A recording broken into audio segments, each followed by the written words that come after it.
Afinal de contas, o que é um Chester? Sabe esse Chester que vende no mercado agora no final do ano, para o pessoal comemorar o Natal, para o pessoal comer no final de ano, aquele negócio, né, volumoso, né, que parece um frango. O que é um Chester? Tem ideia? Interessante, eu tava pensando esses dias, falei, eu vou fazer essa pergunta aqui. Na realidade, Chester é o nome de um produto realizado por uma marca no Brasil. Ou seja, o Chester não é um animal. Pois é, não é, é o nome de uma marca. Quer dizer, não é a fabricante, mas é uma marca de um produto. Na realidade, o Chester é um frango. Pois é um frango, igual aos outros. A diferença é que o Chester, ele é um frango meio que modificado, não é aquele frango natural. Pois o frango do Chester, ele é especificamente criado para ter assim um maior desenvolvimento, principalmente na parte do peito, né, do frango, no caso do Chester, e também das coxas. Pois é, então o frango utilizado no Chester, ele é mais enriquecido no peito, ele tem um peitoral maior e as coxas são mais grossas do que um frango normal. Ou seja, isso resulta num produto mais carnudo do que o frango comum. Ou seja, você tem mais carne para comer. O Chester é principalmente conhecido aqui no Brasil, mas claro, tem outros países que também o têm.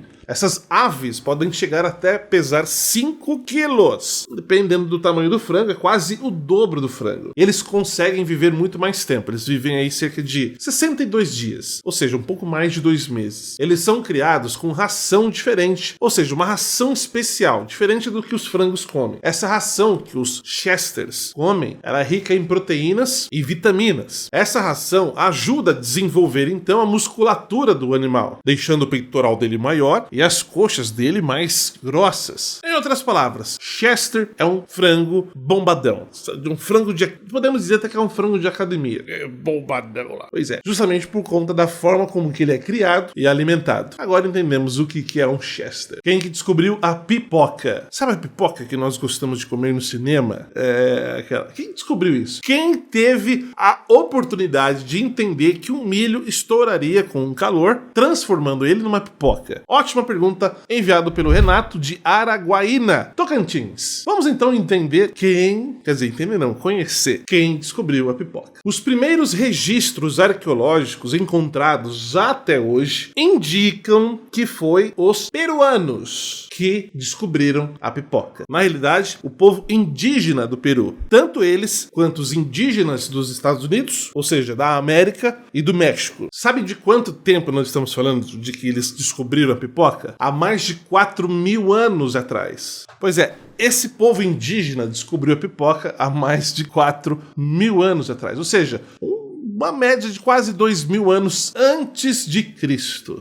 Já pensou? Eles descobriram que o milho podia estourar, gerando assim um alimento exótico, diferente, gostoso. E os índios, o povo indígena, não usava pipoca só para comer. Eles usavam, claro, como alimento, como enfeite e até mesmo como moeda de troca. Eles colocavam vários milhos, né, debaixo do sol, estouravam e aí usavam como moeda de troca para se trocar com outras coisas. Além disso, eles usavam como enfeites para rituais religiosos, ou até mesmo para algumas cerimônias. Somente no século XVI, ou seja, muito tempo depois, a pipoca foi introduzida na Europa pelos conquistadores espanhóis. Isso lá no século XVI. No início, quando foi descoberta a pipoca, era considerada uma iguaria exótica, mas logo foi se popularizando ao redor do planeta. Tanto que essa descoberta desses grãos de milho que poderiam estourar, aí depois, no ano de 1880, um senhor chamado Charles Cretors teve a ideia de preparar esses milhos estourados para vender na rua. Foi considerado o primeiro pipoqueiro do mundo, da história da humanidade. Charles Cretors, ele teve a ideia de vender essas pipocas na beira da entrada, quer dizer, na porta de entrada de circos. E isso foi se popularizando na região da Europa, nas Américas, e a ideia foi crescendo e se tornou hoje o que é a pipoca. É vendido hoje em praticamente todas as salas de cinemas do mundo, circos também, eventos, parques de diversões, onde você vai, praças de cidades do interior, você vai encontrar pipoca para comprar. Graças a esse homem que teve a ideia, poxa, seria legal se eu pudesse vender esse negócio na rua. Tá aí, vou vender. O primeiro pipoqueiro da humanidade. Por que os espelhos refletem ao contrário? Ó, essa pergunta é interessante. Quem mandou ela foi o Luiz Eduardo de Souza Martins. Quer ver? Vamos lá, vamos bugar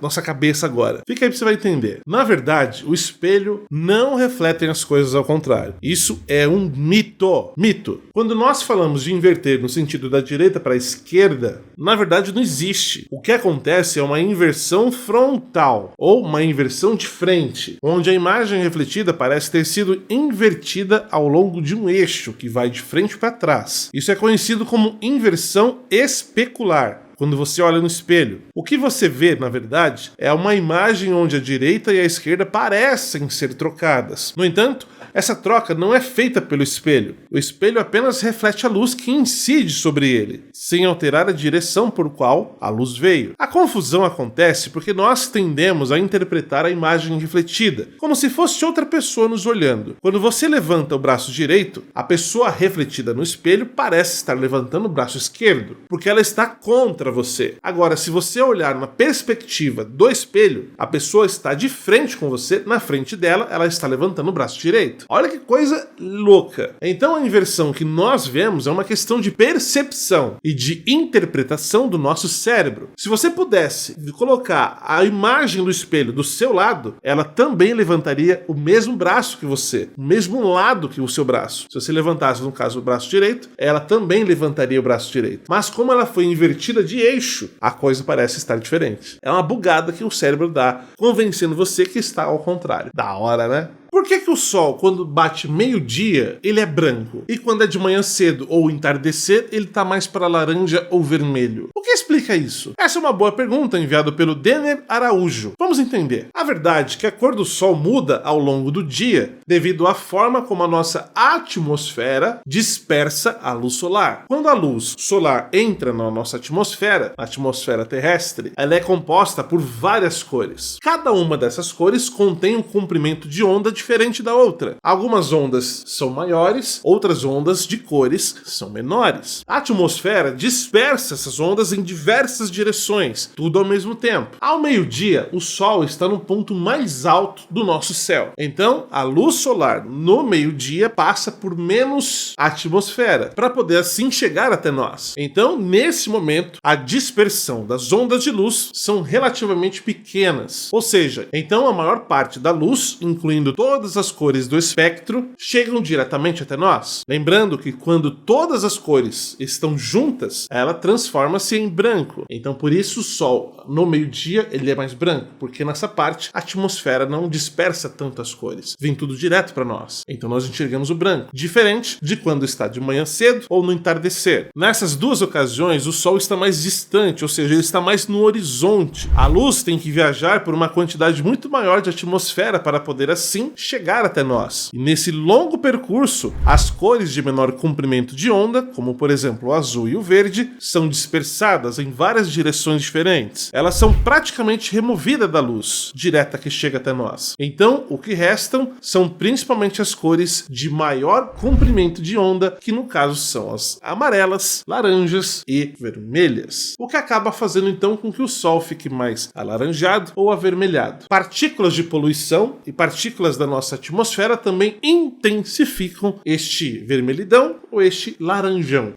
Não sei se é assim que fala. Então essas partículas intensificam para ficar mais bonito aquilo que nós vemos. Agora, o ponto interessante de eu destacar: o Sol nunca muda de cor. Nunca. O que muda a cor dele, como nós vimos aqui, é a posição que ele está pela quantidade de ondas que a luz passa e acaba se distribuindo. Por isso que ao meio-dia a gente enxerga branco, as outras horas do dia enxergamos o Sol de outra cor. Se juntasse todas as pessoas da Terra e levasse para um continente, ou vamos pensar diferente, vamos levar para uma placa tectônica. E se todas elas estivessem em cima dessa placa tectônica e todas as 8 bilhões de pessoas na Terra pulassem ao mesmo tempo, o que aconteceria? Destruiria essa placa tectônica? Causaria terremotos na Terra? Tsunamis no mar? Essa é uma boa pergunta enviada pelo Bruno Cortes. Vamos então descobrir. Na verdade, se mais de 8 bilhões de pessoas pulassem ao mesmo tempo em uma das placas tectônicas, seja ela qual for, não aconteceria absolutamente nada. Pois é, nada. Pois o impacto seria extremamente baixo em termos geológicos. Se nós calcularmos o peso de todas as mais de 8 bilhões de pessoas que vivem na Terra, calculando que cada uma tem a média de 70 quilos, nós estamos falando de cerca de 6 quatrilhões de quilos na humanidade, o que é bem pesadinho. Só que a placa tectônica aguenta centenas de vezes muito mais que isso. Quer dizer, milhares de centenas de vezes mais peso do que que esse. Elas também, por si só, são muito pesadas e muito resistentes. Além de serem enormes, né? Cada placa tectônica tem centenas de milhares de quilômetros de extensão,